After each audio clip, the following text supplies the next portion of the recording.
L'idée de la fondation Le Jeune Libre est venue à M. Narmouch Chazil en 2014, lorsque celui-ci a côtoyé des jeunes dans des situations de besoin, genre médical, orientation administrative, formation ou emploi. D'ailleurs, il en a aidé beaucoup. Je suis une ressortissante algérienne. Je suis venue ici pour se traiter. J'ai une maladie qui ne se traite pas en Algérie.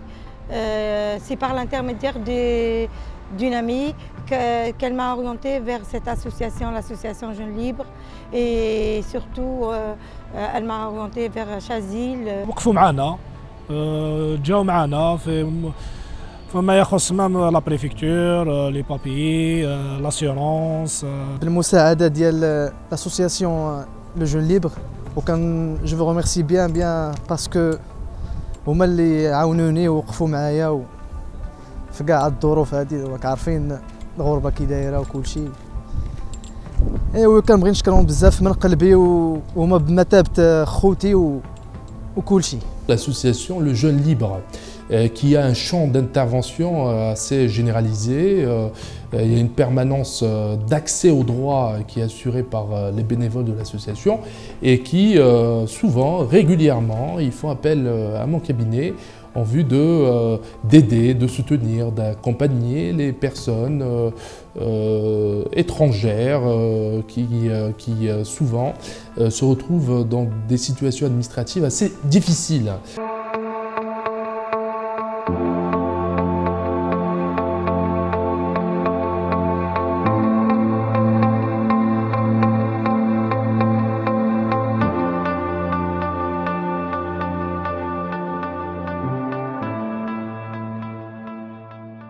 J'ai vu que l'association Le Jeune Libre se rapproche beaucoup de mes attentes, ou plutôt elle répond à mes attentes. Et aujourd'hui, ce qui fait qu'aujourd'hui, je suis membre de cette association dont je suis fière. Je prépare ma deuxième licence en philosophie.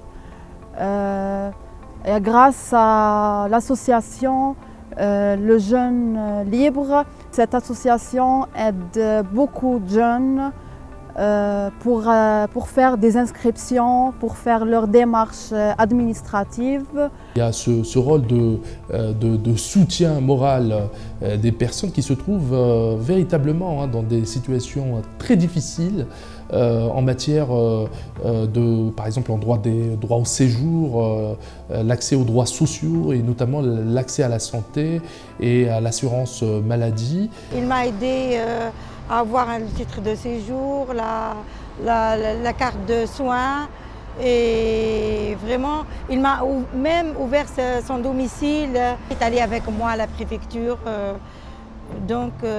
et puis il m'a ouvert un compte à la poste. On est allé à l'assurance maladie aussi. J'ai déposé tout ce qu'il faut et maintenant j'ai eu ma carte, mon titre de soins et tout.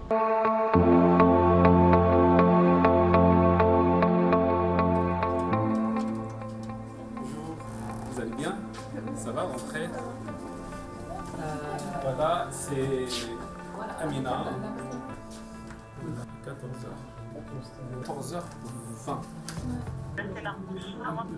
Oui, ça va très bien. Là, je suis avec Amina Merel par rapport à son rendez-vous pour le 27 avril 2017 à 14h à la sous-préfecture de Sarcelles. Ils avaient abordé ma situation et la nécessité de régulariser cette situation pour ainsi continuer mes soins sans les interrompre. C'est vraiment magnifique tout ce qu'ils font, accompagner des gens et en fait leur faire bénéficier de beaucoup de droits dans la majorité des cas on les ignore, donc je ne saurais pas quoi dire si ce n'est les remercier de cette précieuse aide. On s'est joint à lui avec une équipe de jeunes constituée de journalistes, de profs d'université, d'architectes, de médecins et d'avocats pour aller de l'avant avec des projets plus ambitieux tels que la création d'ateliers d'audiovisuel par exemple dans les langues d'origine pour les gens qui viennent de pays étrangers bien sûr, et la langue française pour les non-francophones, en vue d'insertion rapide dans la société active bien sûr. Il y a des ateliers aussi pour les enfants, pour la peinture, pour faire de la peinture, le soutien scolaire.